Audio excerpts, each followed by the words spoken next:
Did you know that almost every darts player is being banned once? Whether by accident or on purpose, it happens more often than you think. Kyle McKinstry, a former BDO World Championship quarter-finalist, received a 6.5-year ban for fixing 2 matches in the United the Darts series in late April and early May. McKinstry was initially suspended in August after the International Betting Integrity Association, IBIA, alerted the Darts Regulatory Authority, DRA, to suspicious betting in games in which he had played.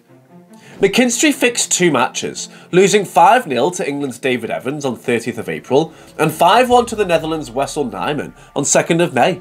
Nijman was also banned for 5 years in October for breaching betting and anti-corruption rules. At a DRA disciplinary committee hearing in October, McKinstry admitted to fixing his match with Evans, but denied fixing an aspect of his match with Nijman, and failing to cooperate with the DRA by not producing his itemised phone billing as required. However, the committee found all 3 charges proven.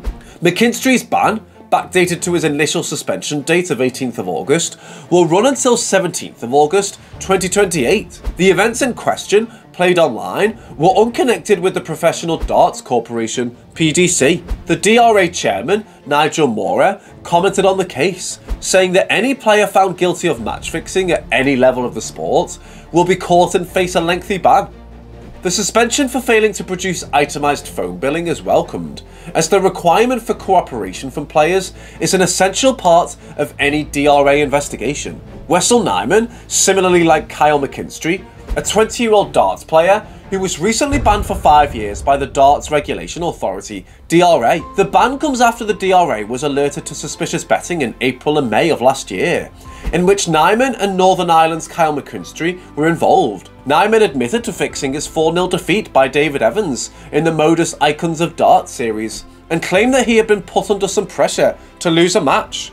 As a result of his actions, Nijman's ban will be backdated to the initial suspension date on 18th of August 2021, and half of it will be suspended if he engages in player education and anti-corruption measures. The young player fully accepts the decision and takes full responsibility for his actions, stating that he hopes others will learn from his mistakes and protect the integrity of darts as a sport. The Professional Darts Players Association has condemned the actions of anyone who breaches betting integrity and anti-corruption rules, but it's pleased that Nijman's full admission and cooperation have been reflected in the ruling.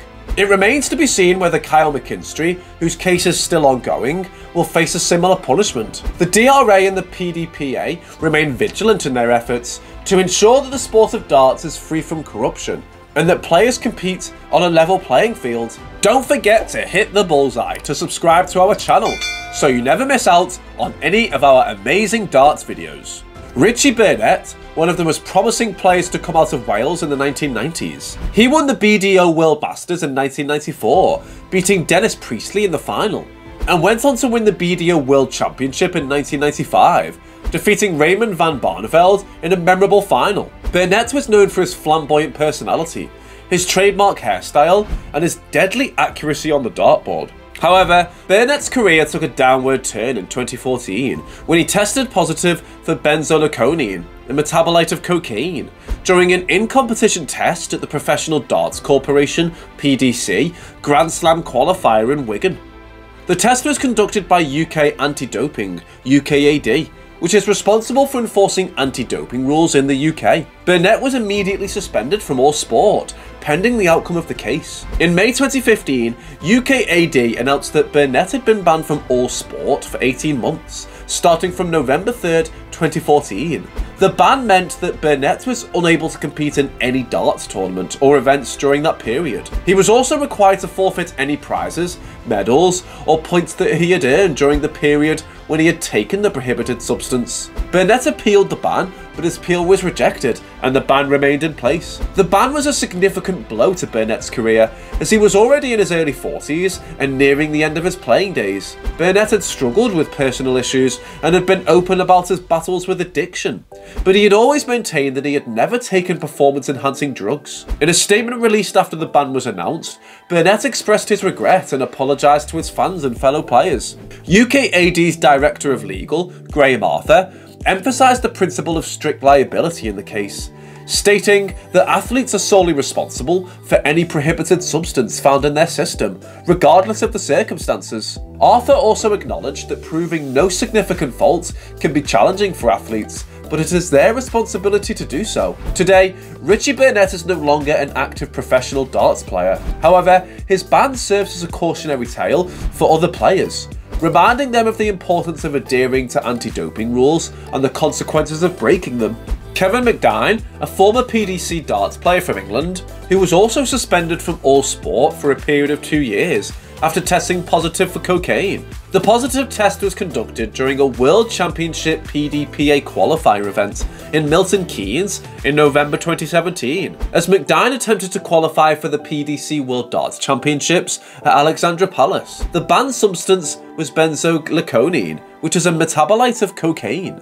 McDine's ban was imposed by the UK Anti-Doping Agency, which handles anti-doping matters in the UK, and was backdated to November 2017, the date when the sample was collected. As a result, the ban ended at midnight on November 26, 2019. During the period of this ban, McDine was not allowed to compete in any PDC or BDO affiliated events. This was not the first time McDine had run afoul of doping authorities. In 2011, he received a 6-month ban after testing positive for cannabis. McDine's career has been marked by ups and downs, but he achieved some notable successes during his time as a professional darts player. At the 2010 World Championships, McDine reached the last 16, where he was defeated by Gary Anderson. In the same year, he made it to the semi-finals of the Players' Championship Finals. His best performance in a TV major came in the 2007 Grand Slam of Darts, where he made it to the semi-finals before losing to Phil Taylor. McDine also reached the quarter-finals of the 2008 World Match Play,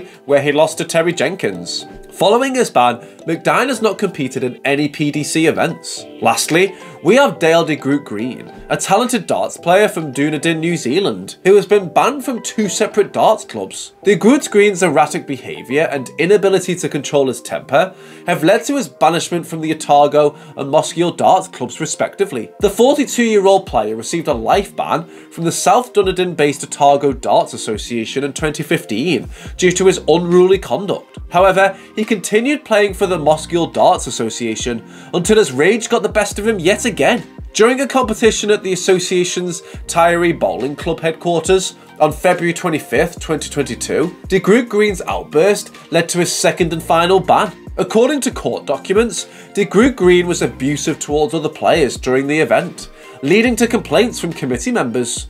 Mosgiel Darts Association President Bobby Ryder approached him and asked him to calm down, to which de Groot Green replied with a profanity-laced retort. He then pushed Bobby Ryder's father in the chest, which led to the police being called. During the hearing, defence counsel Brian Kilkelly argued that de Groot Green had acted in self-defence and that he regretted his actions. However, Judge David Robertson remained unconvinced and sceptical of de Groot Green's remorse. De Groot Green's assault charge resulted in a fine of $250 and $130 in court costs.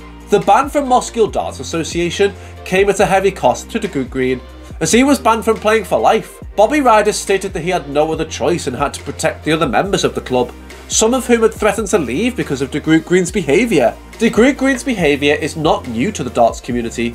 Eddie Girdler, a former president of the Otago Darts Association, stated that de Groot Green had been banned from his club in 2015 after a serious altercation during a prize-giving ceremony. Despite being allowed back for open events, Girdler was unsurprised by de Groot Green's latest transgression. De Groot Green's behaviour is regrettable, especially given his talent as a darts player. However, his inability to control his emotions and his aggression towards others have led to his banishment from 2 different clubs. Don't forget to hit the bullseye and subscribe to our channel so you never miss out on any of our amazing darts videos. See you next time.